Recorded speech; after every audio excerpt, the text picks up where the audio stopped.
자, 우리 같이 읽도록 하겠습니다. 12절에서 20절까지 시작. 예수께서 또 말씀하여 이르시되 나는 세상의 빛이니 나를 따르는 자는 어둠에 다니지 아니하고 생명의 빛을 얻으리라. 바리새인들이 이르되 내가 너를 위하여 증언하니 내 증언은 참되지 아니하도다. 예수께서 대답하여 이르시되 내가 나를 위하여 증언하여도 내 증언이 참되니 나는 내가 어디서 오며 어디로 가는 것을 알거니와 너희는 내가 어디서 오며 어디로 가는 것을 알지 못하느니라. 너희는 육체를 따라 판단하나 나는 아무도 판단하지 아니하노라. 만일 내가 판단하여도 내 판단이 참되니 이는 내가 혼자 있는 것이 아니요 나를 보내신 이가 나와 함께 계심이라. 너희 율법에도 두 사람의 증언이 참되다 기록되었으니 내가 나를 위하여 증언하는 자가 되고 나를 보내신 아버지도 나를 위하여 증언하시느니라. 이에 그들이 묻되 내 아버지가 어디 있느냐? 예수께서 대답하시되 너희는 나를 알지 못하고 내 아버지도 알지 못하는도다. 나를 알았더라면 내 아버지도 알았으리라. 이 말씀은 성전에서 가르치실 때에 헌금함 앞에서 하셨으나 잡는 사람이 없으니 이는 그의 때가 아직 이르지 아니하였음이로라. 아멘. 성경은 줄곧 이 사람을 향해서 의인이 아니라 죄인이다, 빛 아래 있는 존재가 아니라 어둠 안에 사는 존재다, 자유로운 인생이고 능력자와 같은 인생이 아니라 기가 막힌 웅덩이와 수렁에 빠져 있는 존재다, 그게 사람이다, 이렇게 표현을 합니다. 지난번에도 말씀을 드렸지만 사람이 어둠 아래 있다라는 표현은, 흑암 아래 있다라는 표현은 앞이 깜깜하니까 볼 수가 없다는 것이죠. 분별하지 못하는 겁니다.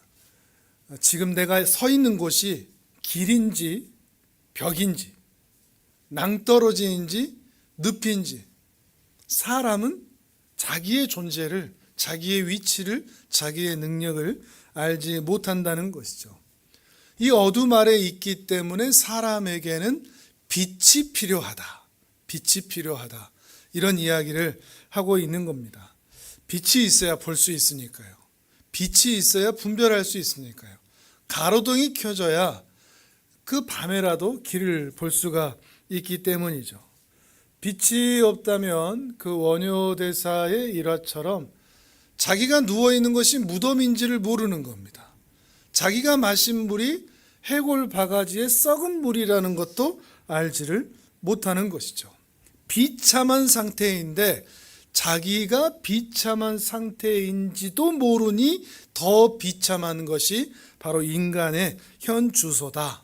그러니 빛이 있어야 사람은 자기의 실상을 알 수 있고 세상의 실상을 알 수 있다, 이런 의미가 되는 것입니다. 여러분, 이런 말들이 조금 추상적으로 들릴 수도 있겠죠. 사람이 어둠에 있다, 또 심령이 가난하다, 목마르다, 영적 파산 상태다, 그래서 빛이 필요하다, 그래서 구원자가 필요하다, 이런 표현들이 극히 와닿지 않을 수가 있겠는데 조금만 더 현실적으로 이야기를 좀 드려보면 이해가 좀 쉬울지 모르겠습니다. 제가 최근에 본 영상인데요, 70대 딸과 90대 노모가 있었습니다. 근데 70대 딸이 이제 밭에 올라가서 더운 여름날 정말 열심히 일을 하고 땀이 흘리고 고생하는 겁니다. 90대 노모가 그걸 또 보니까 너무 안타까운 겁니다, 그 딸의 모습이. 그래서 그 90도 꺾여진 허리로 지팡이를 짚고 다 떨어진 고무신을 신고서 슈퍼로 가서 아이스크림을 봉지째로 사서 그 산길을 힘겹게 올라오는 겁니다. 그리고 딸에게 주는 거죠. 이 더운 날 아이스크림 먹고 하라고. 근데 딸이 그 아이스크림 봉지를 던져버리는 겁니다. 모두 다 놀라죠. 난 이런 아이스크림 나 싫어한다고. 나 아이스크림 먹고 싶지 않다고. 던져버리는 겁니다. 이제 사위가 놀라서 어머니 저는 맛있어요 그러면서 좋아해요 그러면서 시원하게 또 이렇게 먹고 했습니다. 근데 이제 어머니는 그 모습에 좀 실망하면서 터벅터벅 다시 이제 집으로 돌아가죠. 이제 어머니가 간 다음에 PD가 물어봤습니다. 아이스크림 싫어하세요 그렇게? 그래도 어머니가 이렇게 사오셨는데 좀 드시지 그랬어요. 그랬더니 딸이 이렇게 이야기합니다. 눈시울이 붉어지면서 아이스크림 싫어하는 사람이 어디 있어요? 너무 좋죠. 이 더운 날 아이스크림 먹으면 힘이 나죠. 그런데 제가 맛있게 먹으면 어머니가 하루에 몇 번이라도 사와요. 반전이죠. 반전이죠. 누구 잘못일까요? 아닙니다. 누구의 잘못도 아닙니다. 70대 딸도 90대 노모도 다 진심입니다. 사랑해서 하는 거죠. 근데 세상의 법칙이나 세상의 놀이는 여기에서 누구의 잘못을 따집니다. 딸이 잘했냐, 엄마가 잘못했냐, 누가 잘했냐를 따집니다. 근데 우리는 여기에서 잘못을 따지려고 하는 세상의 문화를 그대로 따라갈 것이 아니라 이 세상이 이런 것이구나 하는 것을 깨달을 수 있어야 됩니다. 이 세상은 어떤 세상이죠? 진심과 진심이 만나더라도 사랑을 만들어내지 못하는 세상입니다. 이해하시겠습니까? 서로 진심인데 그 진심과 진심이 만나도 오해가 생기는 세상입니다. 오해가 생기는. 진심인데, 양쪽 다 진심인데 상처받는 사람이 생기는 세상입니다. 그게 우리 세상입니다. 선한 열매를 맺지 못하고 아담과 하와에게 하나님께서 말씀하셨듯 가시나무와 엉겅퀴가 자라는 그 세상입니다. 아무리 수고해도, 아무리 사랑해도, 아무리 내가 진심이어도 누군가는 상처받는 일이 생겨나는 이 세상입니다.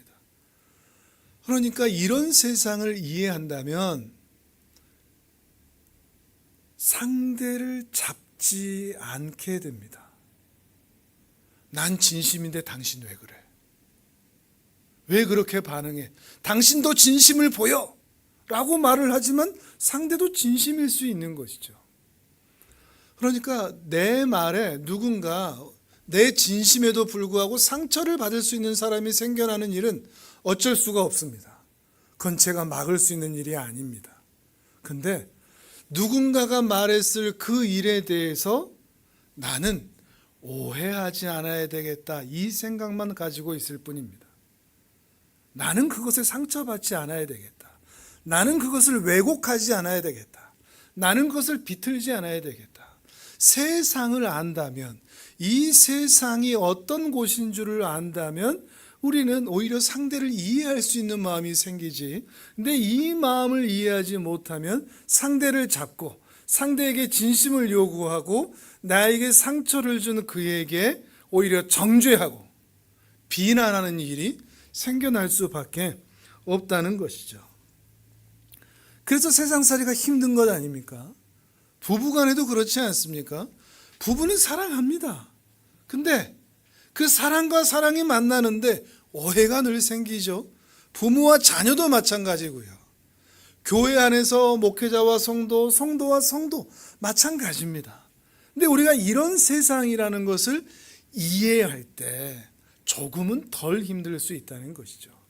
그런데 우리의 마음은 늘 이것이 준비되어 있지 않다 보니까 상처받는 일이 많이 생기는 거죠. 그래서 세상살이도 힘들고요. 우리는 지금 이런 세상에 살고 있는 겁니다. 이게 어두운 세상이다. 죄로 물든 세상이다.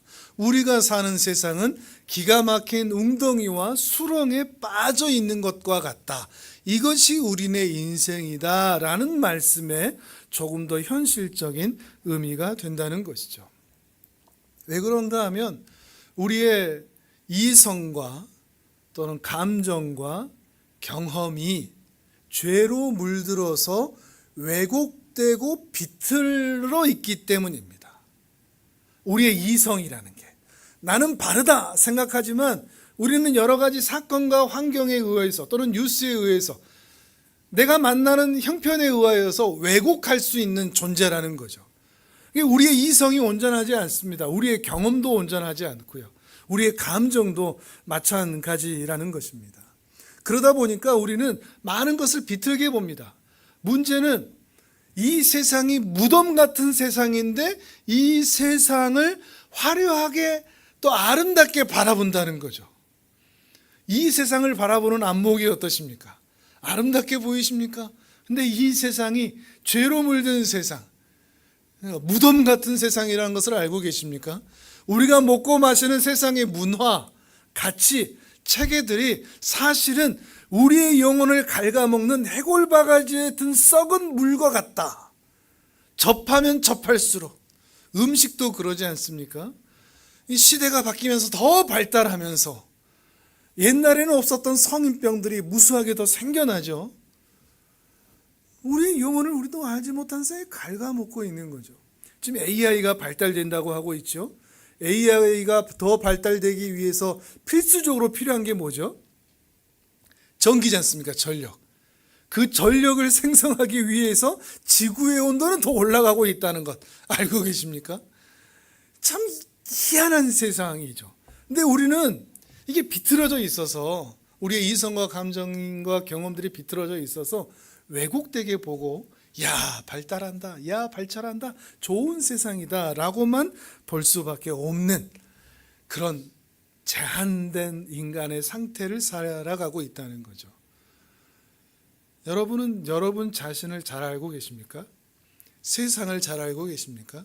이런 인간의 상태에 대해서 오늘 주님께서 하신 말씀이 있습니다. 자, 오늘 보면 성경을 보시죠. 14절과 15절을 같이 읽도록 하겠습니다. 이 주님의 말씀을 이해하기 위해서 앞에 서론을 이렇게 말씀드렸던 겁니다. 14절 15절 같이 읽습니다. 시작. 예수께서 대답하여 이르시되 내가 나를 위하여 증언하여도 내 증언이 참되니 나는 내가 어디서 오며 어디로 가는 것을 알거니와 너희는 내가 어디서 오며 어디로 가는 것을 알지 못하느니라. 너희는 육체를 따라 판단하나 나는 아무도 판단하지 아니하노라. 아멘. 자, 이것을 좀 요약해서요. 14절 중간쯤에 보면 너희는 있죠. 너희는 동그라미. 너희는 내가 어디서 오며 어디로 가는 것을 너희는 동그라미. 뒤에 알지 못하느니라 동그라미. 자, 그러면 어떻게 되죠? 너희는 알지 못한다가 되죠. 그죠? 아는데 어떻게만 아느냐? 15절에 보시면 너희는 육체를 따라 판단해서만 알 뿐이다. 너희 눈으로 보고 역사의 경험을 통해서 보는 너희의 감정으로 겪는 것만 알 뿐이다. 이런 말이 되는 것입니다. 너희는 알지 못한다. 너희는 모른다. 너희는 몰라. 이렇게 말씀하시는 거죠. 한 달 정도 이게 말씀을 또 쉬면서 마음에 어떤 포부를 가졌냐면 요한복음 8장과 요한복음 9장까지 넉넉하게 묵상해 놔서 쫓기듯이 말씀 준비 안 해야 되겠다 이런 생각하면서 제가 8월 한 달을 그렇게 좀 바쁘기도 했지만 말씀 준비를 계속 읽어가면서 해왔는데 아쉽게도 이 14절 15절에서 멈춰버리고 말았습니다. 진전이 안 되는 겁니다. 왜냐하면 이 단어적인 의미를 몰라서가 아니라 이 언어적인 이런 맥락을 충분히 이해 못해서가 아니라 물론 그것도 있겠지만 너희는 모른다. 너희는 알지 못한다. 이것을 모르겠는 겁니다. 내가 뭘 모르지? 내가 안다고 하는 게 맞나? 나의 지식, 나의 이성, 나의 감정 그런 것들로 선택해서 내가 여기까지 온 거 아닌가? 나의 감정으로 나 하나님을 사랑하고 주님 앞에 예배하고 있는 것 아닌가? 그런데도 주님은 우리를 향해서 너희는 모른다. 너희는 육체를 따라 판단할 뿐이다. 근데 이거를 인정하려면 내 자존심이 완전히 꿇어져야 되는 겁니다. 특별히 영적인 자존심. 내가 안다고 여겼던 세상에 대해서 사람에 대해서 상황에 대해서, 사건에 대해서 나는 이런저런 것들을 다 알고 있는 것 같아. 난 저 사람이 어떤지, 이 일이 왜 이렇게 일어났는지 나는 그 원인과 과정과 결말을 어느 정도는 알아 라고 하는 것들을 송두리째 포기하지 않으면 안 되는 겁니다. 그냥 넘어갈 수 있죠. 그냥 모른 척하고, 대충 아는 척하고, 대충 모른 척, 예 주님 몰라요, 알았어요, 몰라요, 이렇게 하고 넘어갈 수 있는데 이게 안 되는 겁니다. 영적인 자존심을 완전히 무릎 꿇어서 내가 그동안 안다고 하는 모든 것들을 모른다고 자백할 수 있어야 넘어갈 수가 있는 것입니다. 이 말씀 앞에서 넘어갈 수가 없는 것이죠. 사람은 자기가 얼마나 모르는지를 모르는 거죠. 이게 무지한 겁니다. 안다고 생각하고 살아가니까. 무지하니까 무능할 수밖에 없습니다. 무지한데 어떻게 능력이 나타날 수 있겠습니까?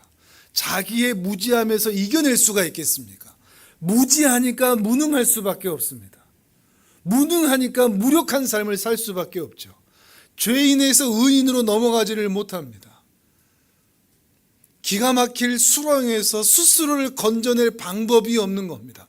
내가 기가 막힌 수렁 안에 있는 것을 모르니까. 내가 사는 곳이 아름답다고 생각하니까, 나는 괜찮다고 생각하니까. 실제로 유대인들을 향한 판단, 예수님의 판단도 그랬습니다.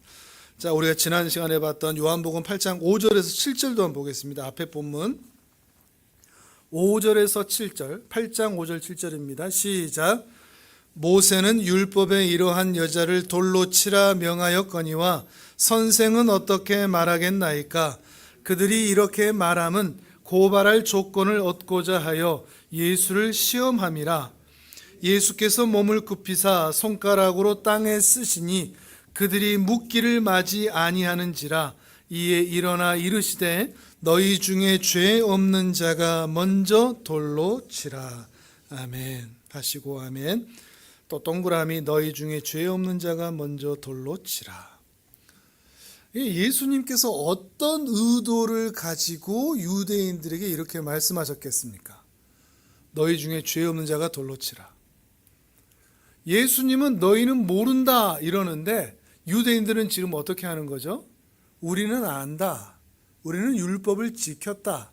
우리는 의롭다라고 자부하는 것입니다. 그 자부함이, 그렇게 안다고 하는 것이 율법을 지키지 않는 한 여인을 자신은 정죄할, 비난할 자격이 있는 것처럼 나오는 겁니다. 자기들이 이렇게 그 여인을 끌고 나오는 것 자체가 자기에게 그런 의로움이 있다는 것으로 착각하기 때문이죠. 그래서 예수님께서는 죄 없는 자가 쳐라 그러시면서 너희 자신을, 지금까지는 너희가 의롭다고 자부해 왔지만 이제 내 앞에서 죄 있는지 없는지 너희 자신을 다시 한번 살펴봐라, 이 말이 되는 겁니다. 그래서 이들은 난생 처음 자기의 죄 있음을 처음 들여다본 것이죠. 그러니 그 자리에서 떠날 수 있었던 거죠. 물론 그것이 우리가 지금 다윗과 사울의 모습을 보면서 사울의 그 율법적 회개, 형식적 회개에 머무르는 회개이고 자신의 살펴봄이라고 할지라도 난생 처음 자기들이 죄에 있다는 것을 처음 아는 것이죠. 그럼 그동안은 어땠다? 자기를 몰랐다라는 겁니다. 그렇게 선민이고 율법을, 구약을 달달달 외우는 사람들조차도 자기를 모른 채 평생을 살아왔다는 것이죠. 사람은 어떤 존재죠? 다른 사람은 잘 압니다. 다른 사람의 약점, 단점, 실수, 실패들은 잘 보입니다. 근데 뭐는 안 보이죠? 자기 자신의 단점, 약점, 실수, 이런 것들은 흐리멍텅하게 봅니다. 흐리멍텅하게. 잘 알지를 못하는 것입니다. 자기에게 이성과 감정과 경험과 상식이 있다고 하면서 그것으로, 자기가 가진 그것으로는 자기 자신을 하나님 앞에서 바르게 분석해내지를 못하는 겁니다. 자기의 실상에 대해서 말이죠. 그러니까 다른 사람을 정죄할 수 있는 실력이 있다고, 깨끗하다고 자부하면서 다른 사람을 비난하는 것이죠. 자기의 이런 모습을 아는 자들은 쉽게 다른 사람을 평가하지 못합니다. 진짜 나를 아니까, 내게 그럴 자격이 없다는 걸 아니까 판단하지 못합니다. 함부로. 하나님께서 이렇게 율법을 지킬 수 없는 부패한 인간에게 율법을 주신 이유는 율법을 근거로 해서 다른 사람을 정죄하고 지적해라 라고 주신 것이 아니라 그 율법 앞에 서서 자신을 정죄하라고 주신 겁니다. 자기 자신을 정죄하라고. 너희가 죄인인 것을 알라고 말이죠. 율법 앞에서, 우리가 하나님의 말씀 앞에서 얼마나 무능하고 무력하고 무지한 자인 것을 드러내도록 하는 것이죠. 이것이 율법의 기능입니다. 그리고 이것이 율법을 주신 이유이자 목적입니다. 하나님께서 그 율법을 주신 목적이라는 것입니다. 그래서 율법을 들으면 들을수록, 하나님의 말씀을 제대로 들으면 들을수록 와, 내가 죄인이구나 하는 것을 드디어 깨닫게 됩니다. 자기의 비참함을 만나면 만날수록 자기 자신에 대해서 비관하게 되는 거죠. 아, 내가 이런 놈이었구나. 내가 이 정도밖에 안 되는구나 하는 그 탄식과 괴로움이 멈추지를 않는 것입니다. 다만 율법의 기능은 여기에서 멈추지 않습니다. 여기에서 멈춰버리면 아시는지 모르겠습니다. 서문학교의 고 김성수 목사의 설교들이 한때 많이 유행하기도 했는데 거기서 딱 멈춘 겁니다. 그러니까 비관주의와 염세주의, 결국 그 목사조차도 이제 자살을 하게 되는, 비관하니까 난 이것밖에 안 되는구나. 근데 율법의 기능은 거기에서 멈추지 않고 그렇게 자신의 죄인됨을 드러낸 이후에, 우리가 어둠 아래에 있다는 것을 확인한 이후에 율법은 우리를 어디로 데려가느냐? 복음 앞으로, 곧 빛으로 데려갑니다. 예수님 앞으로 데려갑니다. 갈라디아서 말씀하는 그리스도 앞으로 데려가는 몽학 선생이 바로 율법이라는 의미인 것이죠. 죄 있는 자들이 그럼 우리는 어디서 살 수 있지? 이 어둠을 어떻게 벗어나지? 이 기가 막힐 웅덩이와 수렁에서 우리는 어떻게 벗어날 수 있지? 이 영적 파산의 상태에서 우리는 어떻게 배부름을 다시 얻을 수 있지? 예수 그리스도밖에 없구나. 거기로 갈 수밖에 없구나. 마치 탕자가 모든 것을 탕진한 이후에 아버지의 집으로 가기 위하여 일어나는 것처럼 우리도 우리의 죄된 모습을 발견하고서는 예수 앞으로 가야 되는구나. 그래서 예수를 믿는 거구나. 그 앞에서만 우리가 자유함을 얻을 수 있구나. 이 고백을 확인하게 된다는 것입니다. 예수님도 그래서 이렇게 말씀하셨던 거죠. 자, 10절 11절, 8장 10절 11절 성경을 보면서 같이 읽도록 하겠습니다. 8장 10절 11절 시작. 예수께서 일어나사 여자 외에 아무도 없는 것을 보시고 이르시되 여자여, 너를 고발하던 그들이 어디 있느냐? 너를 정죄한 자가 없느냐? 대답하되 주여 없나이다. 예수께서 이르시되 나도 너를 정죄하지 아니하노니 가서 다시는 죄를 범하지 말라 하시니라. 아멘. 근데 사실 여기로 바로 넘어오면 안 되거든요. 이 앞에 자기 자신의 그 민낯을 보는 모습이 그게 좀 오래 가야 됩니다. 여러분이 또 설교를 들으면서 제가 이렇게 설교한 거에 대해서 목사님 지금 나를 들으라고 설교하나? 이런 감정이 드셔야 되는데, 아무튼 거기를 여러분 지나오셨다면 이제 예수님이 하시는 말씀에 우리는 또 소망을 가져볼 수가 있게 됩니다. 이 말씀은 그저 공경에 처했던 여인을 마치 그물에 갇혀있던 고기를 다시 방생해 주듯이 야, 너 고생했지? 이제 내가 너 탈출시켜줄게. 너 이제 가. 너 괴롭히던 사람 없어. 단지 이런 사건에서의 구출 정도가 아닙니다. 나도 너를 정죄하지 않겠다라는 이 선언을 통해서 예수 그리스도를 통하여서 그 정죄함에서 벗어날 수 있는 참된 은혜가 있다는 것을 말해주고 있는 겁니다. 예수 그리스도 안에서 그 정죄감, 자책감, 그 죄책감에서 벗어날 수 있는 그 참된 길이 예수 안에서 있다는 것을 확인하게 하시는 것이죠. 그리고 가서 다시는 죄를 범하지 말라라고 말씀하심으로써 이제 예수를 통해서 죄 없는 삶, 누룩이 없는 성결한 삶, 죄인의 삶이 아닌 의인의 삶, 진심과 진심이 만나서 사랑을 맺을 수 있는 그런 삶, 그런 삶으로의 변화가 있는 것을 말씀하고 있는 것이죠. 누구를 통해서요? 예수 그리스도를 통해서요.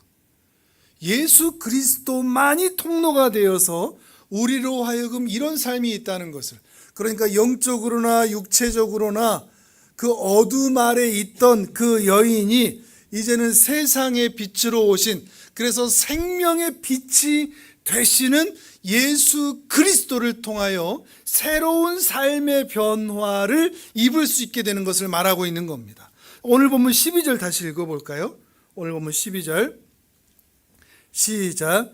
예수께서 또 말씀하여 이르시되 나는 세상의 빛이니 나를 따르는 자는 어둠에 다니지 아니하고 생명의 빛을 얻으리라. 아멘. 자, 또 동그라미 세상의 빛 그리고 생명의 빛. 자, 예수님은 자신을 세상을 비추는 세상의 빛이라고 설명하셨습니다. 근데 세상을 비추는 빛이 이제 어떤 빛이 되는 거죠? 생명의 빛이 된다고 얘기합니다. 진전이 느껴지십니까? 세상을 비추는 빛이 어둠 아래에 있는, 그래서 죽어있던 영혼들을 살리는 생명의 빛을 얻게 된다. 얻게 된다는 말은 소유하게 된다는 말입니다. 그리스도 예수 안에 있는 생명이 이제 우리 안에 새 생명으로 소유하게 되는 그런 은혜가 있다는 것이죠. 다시는 어둠에 있지 아니하고 어둠에 다니지 아니하고 생명의 빛을 얻게 될 것이다. 자, 이게 중요한데요. 그 빛을 소유하게 된다. 자, 고린도 후서 4장 6절, 이거는 화면을 보겠습니다. 고린도 후서 4장 6절 7절 같이 한번 읽어보겠습니다. 여기에도 어둠과 빛이 나오죠. 그 빛이 어디에 비치는지, 그리고 그 비친 빛이 우리 마음에서 뭐로 변화되는지를 보십시오. 자, 6절 7절 시작. 어두운 데에 빛이 빛이라 말씀하셨던 그 하나님께서 예수 그리스도의 얼굴에 있는 하나님의 영광을 아는 빛을 우리 마음에 비추셨느니라. 우리가 이 보배를 질그릇에 가졌으니 이는 심히 큰 능력은 하나님께 있고 우리에게 있지 아니함을 알게 하려 함이라. 아멘. 이제 바로 뒤에 8절은 또 이따가 읽을 텐데요. 세상을 말씀으로 창조하셨던 하나님께서 예수 그리스도의 얼굴에 있는 하나님의 영광을 아는 빛, 그 빛을 어디에다 비추셨다고요? 자, 동그라미 우리 마음에 비추셨다. 마음에 비추셨다. 아, 이건 안 찾고 계시죠? 자, 마음에 비추셨다는 겁니다. 우리 마음에 비추셨다. 자, 더 중요한 게 있습니다. 자, 우리 마음에 빛이 비추어졌더니 그 빛이 우리 마음에서 뭐로 변화됐죠? 7절에 우리는 어떤 존재다? 아우, 예. 아우, 좀 똑똑하십니다. 좋습니다. 어둠에 있던 상태에 빛이 비추어졌다는 것이 이제 대치가 되는데, 어두운 데 있던 우리를 질그릇이라고 표현했습니다. 빛이 비추이자, 그 빛이 우리 마음에 비추이자 우리 마음에 이 질그릇 같은 우리 안에 뭐가 생겨난 거죠?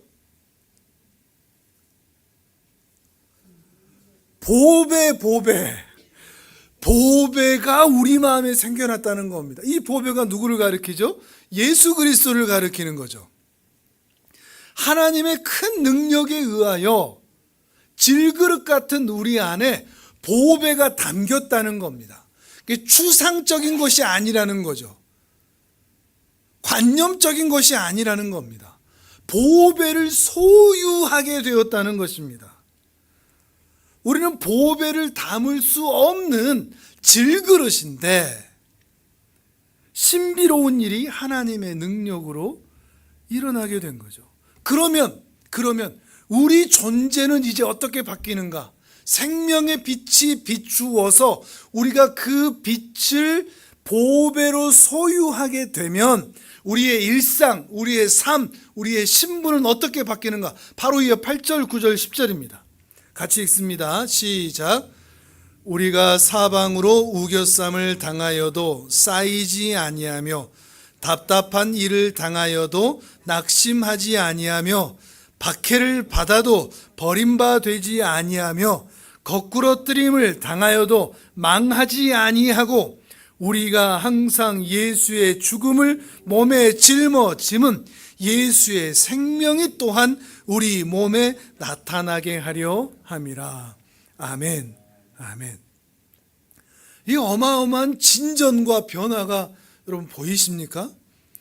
감히 우리가 담을 수 없었던 질그릇 안에 이 보물이 자리 잡음으로써 우리의 신분이 변화되는 것. 예수 그리스도의 죽음으로 예수의 생명이 우리 안에 자리 잡는데 그 자리 잡음이 그저 천국 행티켓 하나 얻었다로 끝나지 않고 사방으로 우겨쌈을 당하여도 우리는 쌓이지 않는다.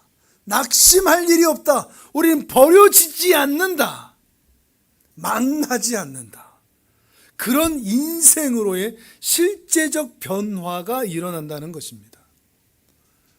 예수 그리스도를 믿으면 천국만 가요가 끝나지 않는 거죠. 우리의 일상이 바뀌는 겁니다. 이게 우리의 믿음이죠. 우리가 현실에서 낙심하지 않을 수 있는 이유입니다. 그냥 비나이다 하다 보니까 낙심하지 않는 게 아니라 내 안에 보배가 있다는 걸 아니까.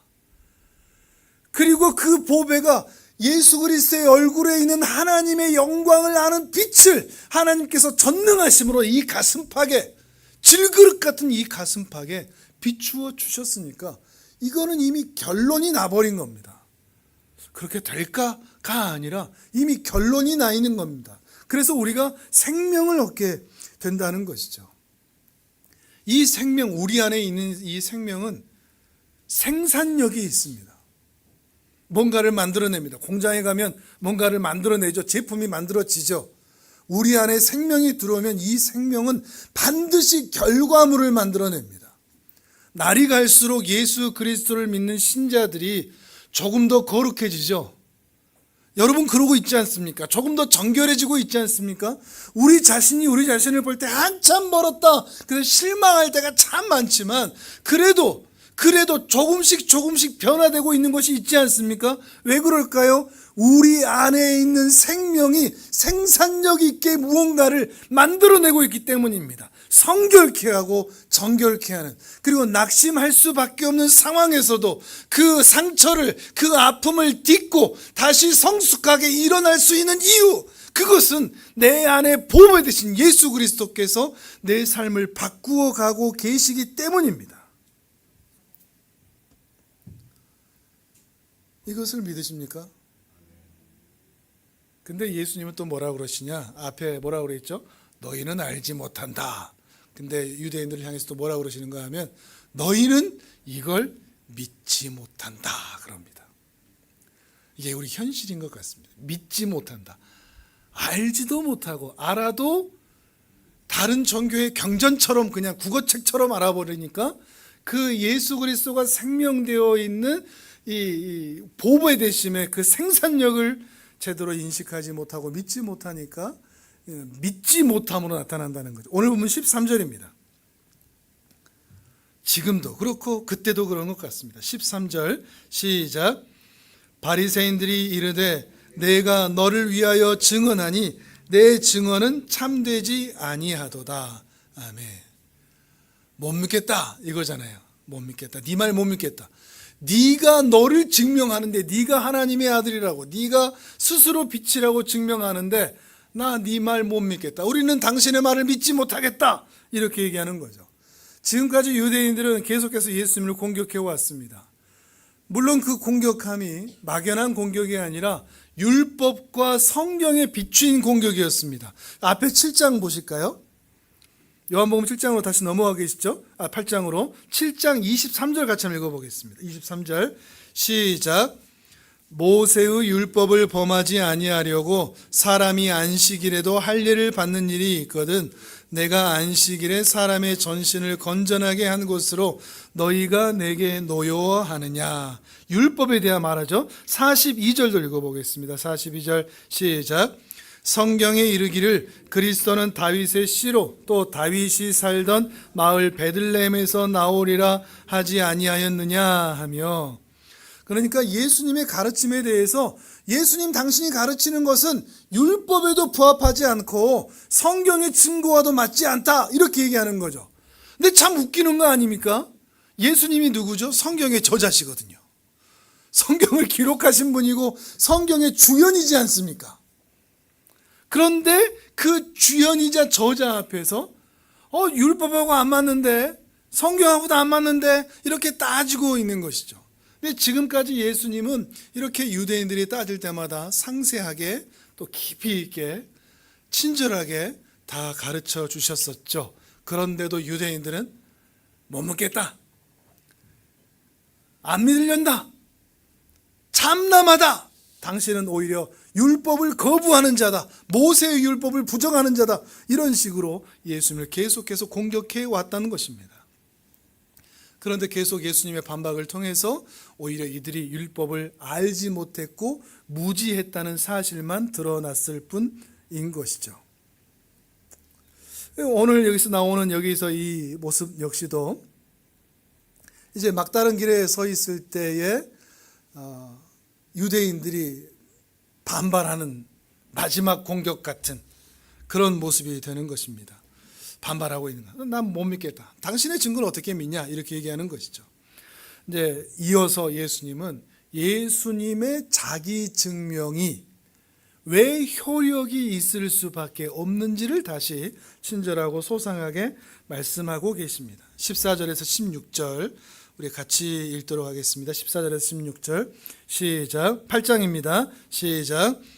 예수께서 대답하여 이르시되 내가 나를 위하여 증언하여도 내 증언이 참되니 나는 내가 어디서 오며 어디로 가는 것을 알거니와 너희는 내가 어디서 오며 어디로 가는 것을 알지 못하느니라. 너희는 육체를 따라 판단하나 나는 아무도 판단하지 아니하노라. 만일 내가 판단하여도 내 판단이 참되니 이는 내가 혼자 있는 것이 아니요 나를 보내신 이가 나와 함께 계심이라. 아멘. 자, 동그라미 하긴 좀 길긴 긴데 14절 중반에 나는 안다, 너희는 모른다 반대되는 거죠. 나는 내가 어디서 오며 어디로 가는 것을 안다. 나는 안다. 너희는 모른다에서도 한참 머물렀는데 이제 여기에서도 한참 머물러야만 했습니다. 아니 무슨 말인지 모르겠으니까. 아무리 주석을 이렇게 살펴보고 해도 단어적인 의미만 아니라 이것이 갖는 더 깊은 신비한 의미, 아무것도 모르는데 뭐 어떻게 할 수가 있겠습니까? 근데 여기에서 나는 안다, 어디서 와서 어디로 가는지 나는 안다라고 하는 것은 유대인들이 생각할 땐 출생이었을 겁니다. 출생지가 어딘 줄 안다, 부모가 누군 줄 안다. 근데 이것에 대해서 예수님은 그러셨죠. 그것도 육체적인 판단일 뿐이지 않느냐, 너희는 육체로 판단하는 것만 볼 뿐이지 않느냐, 이 말씀인 것이죠. 그러니까 예수님께서 나는 안다라고 하는 것은 신성으로서 그리스도로 하나님이 사람이 되어 이 땅에 오셨던 그 원인과 과정과 결과, 그래서 장차 어떻게 이루실 것인지를 안다는 의미가 되는 것이겠죠. 더 나아가서 하나님의 지식으로서 세상의 근원과 시작과 과정과 결과까지도 다 아시는 신적인 암이 되는 것입니다. 다만 우리 이성과 경험의 한계에 갇혀 있는 우리들에게는 결코 알 수 없는 알미 되겠죠. 여러분, 그리스도가 어떻게 오셔서 어떤 일들을 하시고 어떻게 다시 올라가셨는지 그걸 다 아시겠습니까? 이해하시겠습니까? 성경에 나와 있는 이야기만 아니라 그 하나님의 마음과 그 모든 과정과 그 모든 논의들과 그 모든 사랑들을 우리가 얼마나 알 수 있을까요? 인간의 지성과 경험으로는 결코 알 수 있는 내용들이 아니라는 것이죠. 한계를 벗어나기 때문입니다. 사람의 암이라는 것은 언제나 자기의 경험과 상식을 벗어날 수가 없습니다. 아무리 이 세상의 지혜로운 철인이고 지혜자라고 할지라도 또 인류 역사에서 일어난 수천 년 동안 축적되어 온 인류 역사의 경험을 벗어날 수가 없습니다. 뭔가를 판단하고자 할 때 그래도 가장 유식한 사람은 인류 역사 전반을 보고서 이런 논쟁이 가능하겠다라는 걸 생각할 수 있고 이건 불가능하겠다라고 얘기할 뿐이라는 것이죠. 자기의 이성과 감정을 벗어날 수가 없다는 겁니다. 경험을 또 역사를 말이죠. 우리나라 사람들이라면 좀 대부분 알만한, 정치를 하는 사람들이라면 또 관심 있는 사람들이라면 누구나 알만한 정치평론가이자 작가 유땡땡 작가, 유명한 분이죠. 그분이 어떤 이야기를 몇 년 전에 했냐면 지구가 정말로 동그랄까요? 라는 질문이었습니다. 어떻게 보면 좀 우습죠? 뭐 당연한 거 아니에요? 거기 모였던 패널들이 우주에서 찍은 사진들도 있고 우주 비행사들도 있다는데 둥그런 거 당연한 거 아닙니까? 근데 이제 나사에서 그 달에 착륙했던 그 뉴스들이 다 조작된 것이다라는 것들이 또 많이 나와 있는 것들도 있고 그러니까 안 가봤잖아요. 사실 모르잖아요. 이 말 한마디에 사람들이 고개를 또 끄덕끄덕하면서 천동설이 지동설로 바뀌었다가 다시 천동설로 가버릴 수도 있는 그런 얘기들을 하는 겁니다. 달 착륙하는 거, 지구가 진짜로 평평할지도 모르고 지구가 움직이는 것이 아니라 그냥 우주가 태양이 움직일 수도 있는 거잖아요. 다들 고개 끄덕끄덕. 근데 결과적으로는 며칠 뒤에 또 다시 입장을 또 애매하게 번복하는 그런 일들이 있었는데 이 이성주의자, 합리주의자들은 자기의 경험한 것을 넘어서지 못하는 그 한계들이 있는 거죠.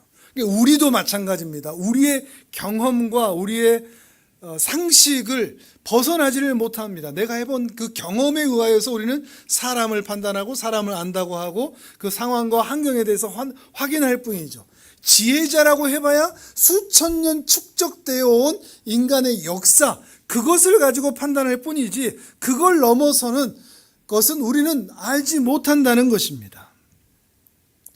사람은 이렇게 자기의 경험을 넘어서는 것에 대해서 확인할 수 있는 실력이 없습니다. 특별히 하나님 앞에서는 그것을 판단할 자격조차도 우리에게 주어지지 않았다는 것이죠. 그러다 보니까 예수님은 우리를 향해서 너희는 모른다라고 말씀하셨던 것입니다. 너희는 육체를 따라서 판단할 뿐이다, 이 말씀을 하셨다는 것입니다.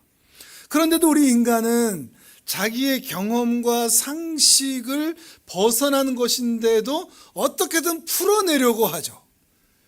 태양계는 뭐 어떻고 지구의 수천 배가 태양의 크기라는 것 여러분 알고 계시죠? 그런데 우리가 얼마나 태양에 대해서 알고 화성에 인간의 또 생명체의 존재가 있을 수도 있다는 그런 가정들을 내고 또 태양계 밖에 은하계가 있고 은하계 밖에 또 다른 은하계들이 존재하고 거기를 감싸는 안드로메다가 있고 거기에 또 수많은 또 안드로메다 행성들이 또 뭐 있고 하는 얘기들이 우리 얼마나 알고 하는 얘기일까요? 사실 추측 또는 예측 또는 과학적 상상력, 이것이 전부일 수밖에 없는 것이죠. 알 수가 없는 겁니다. 그런데도 우리는 아는 척을 하죠. 사람에 대해서 아는 척합니다. 저 사람은 이렇고 저 사람은 저렇고 판단하죠. 아는 척하는 겁니다. 사건에 대해서 아는 척하는 것이죠. 교만한 겁니다. 교만한 겁니다. 이걸 인정할 수 있는가 하는 거죠. 이런 행동들에 대해서 우리가 자꾸만 아는 것에 대해서 모르는 것에 대해서 아는 것처럼 말할 때 하나님께서 하늘에서 웃으실 것 같습니다. 이번에는 성경을 찾아보겠습니다. 욥기 38장입니다. 구약 799페이지쯤에 있습니다. 시편 앞에 있습니다. 욥기 38장 1절에서 6절까지 한번 읽어보시죠. 집에 가셔서는 욥기 38장 39장을 다 읽어보시면 좋습니다. 욥기 38장 1절에서 6절까지 구약 799페이지쯤에 있습니다.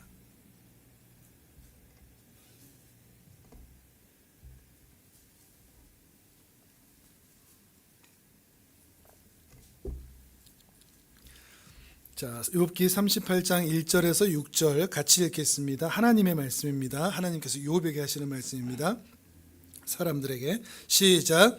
그때 여호와께서 폭풍우 가운데서 욥에게 말씀하여 이르시되 무지한 말로 생각을 어둡게 하는 자가 누구냐?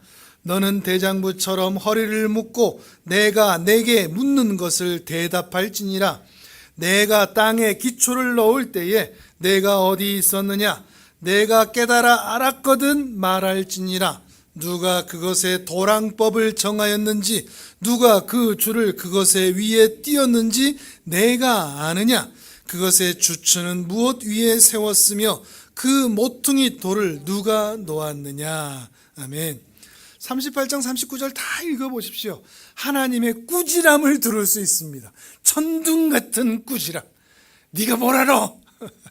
이 지구를, 이 우주를 만들 때 너희는 대체 어디에 있었냐? 아무도 본 이가 없죠. 그런데 하나님이 어떤 분인 줄 알고 드디어 자기가 자기를 아는 자는 이렇게 답하게 됩니다. 하나님의 말씀을 듣고 욥이 대답하는 장면이 나오거든요. 40장으로 넘어가 보시죠. 욥기 40장 1절에서 5절입니다. 이렇게 우리도 말할 수 있기를 원합니다. 욥기 40장 1절에서 5절까지 시작.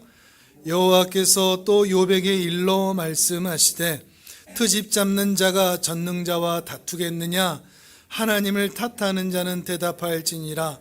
욥이 여호와께 대답하여 이르되 보소서 나는 비천하오니 무엇이라 주께 대답하리까?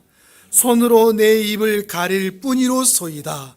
내가 한 번 말하였사온즉 다시는 더 대답하지 아니하겠나이다. 아멘. 아멘. 손으로 입을 가리고 더 이상 말하지 않겠습니다 하는 거죠. 아는 척하지 않겠습니다. 그 앞에 나왔던 욥과 욥의 세 친구들의 논쟁, 욥도 틀렸고 결국은 자기들의 육체적인 판단에서 하나님은 이렇고 인생은 이렇고 고난은 이렇고 떠들었지만 그게 다 하나님의 크심 앞에서는 아무것도 아니라는 것을 알았기 때문에 이제부터는 조용하겠습니다. 더 이상은 말하지 않겠습니다. 아는 척하지 않겠습니다. 이 대답을 하고 있는 거죠. 실제로 욥이 고난받고 고통받은 것은 우리가 욥기 1장과 2장을 통해서 보듯이 인간은 경험할 수 없는 인간의 그 경험의 초월의 영역인 하늘, 하나님 아버지의 그 어전 회의에서 사단과의 그 회의에서 일어난 일이지 않습니까? 인간 세상에서 일어나는 일이 결코 우리에게서 그 원인과 결과를 다 찾을 수 없는 경험의 한계치를 넘어서는 것이라는 것을 인정할 수밖에 없다는 것이죠. 이런데 우리가 하나님에 대해서 얼마나 알고 아까 말씀드렸듯이 그 성자 하나님의 성육신의 의미를 얼마나 우리가 깊이 안다고 얘기할 수 있을까요?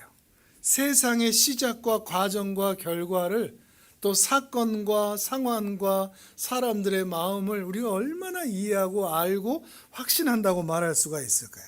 이런 사실을 뼈저리게 느꼈던 사도 바울은 당시 그렇게 스스로 안다고 자부하던 고린도 교인들에게 이렇게 호소하는 장면이 나옵니다. 화면을 보겠습니다. 고린도전서 13장 9절에서 12절입니다.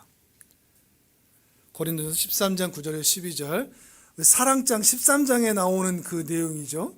9절에서 12절까지. 자, 화면을 보면서 같이 읽습니다. 시작. 우리는 부분적으로 알고 부분적으로 예언하니 온전한 것이 올 때에는 부분적으로 하던 것이 패하리라. 내가 어렸을 때는 말하는 것이 어린아이와 같고 깨닫는 것이 어린아이와 같고 생각하는 것이 어린아이와 같다가 장성한 사람이 되어서는 어린아이의 일을 버렸노라. 우리가 지금은 거울로 보는 것 같이 힘이 하나 그때는 얼굴과 얼굴을 대하여 볼 것이요 지금은 내가 부분적으로 하나 그때에는 주께서 나를 아신 것 같이 내가 온전히 알리라. 아멘. 이 말씀 여러분 인정할 수 있겠습니까? 이제 부분적으로 알 뿐이다. 내가 아는 것이 어린아이와 같다. 그러니까 실제로 우리가 복음을 전할 때, 또 우리가 예수님을 믿을 때에도 하나님은 이런 분이시고요, 예수 믿으면 이런 복이 있고요, 하나님은 이렇게 해서 우리를 구원하셨고요, 하나님 나라는 다시 언젠가 오세요, 그날과 그때. 근데 그건 몰라요. 이렇게 될 수밖에 없는 겁니다. 사도 바울이 그래서 이런 현상을 뭐라고 표현하느냐, 고린도전서 1장 21절입니다. 또 화면을 보겠습니다. 화면을 보면서 같이 읽습니다. 시작. 하나님의 지혜에 있어서는 이 세상이 자기 지혜로 하나님을 알지 못함으로 하나님께서 전도에 미련한 것으로 믿는 자들을 구원하시기를 기뻐하셨도다. 아멘.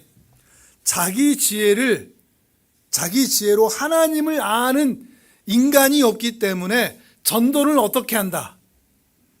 미련한 것으로 한다. 그게 무슨 말인가 하면, 전도는 예수 믿으세요 이 말밖에 할 게 없다는 겁니다.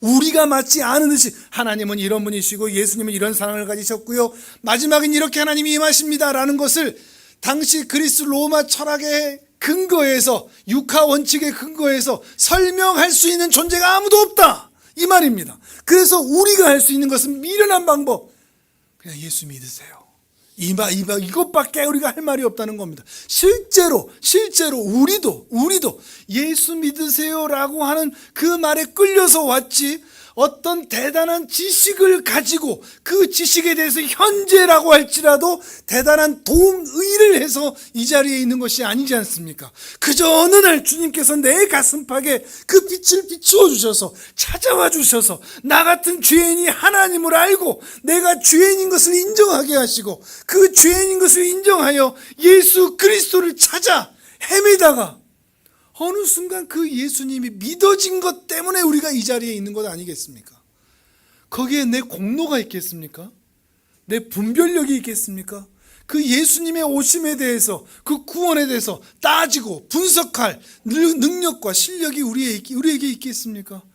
우리는 그저 은혜입니다, 하나님의 은혜뿐입니다 라고 말할 수밖에 없는 존재인 것이죠.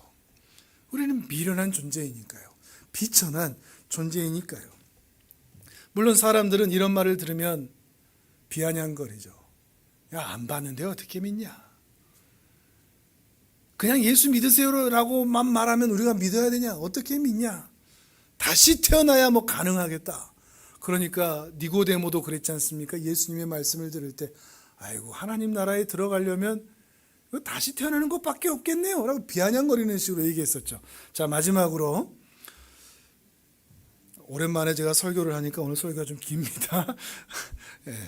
자, 요한복음 3장 1절에서 5절 진짜 마지막으로 이제 보겠습니다. 이거 화면을 보셔도 됩니다. 성경 찾으셔도 되고요.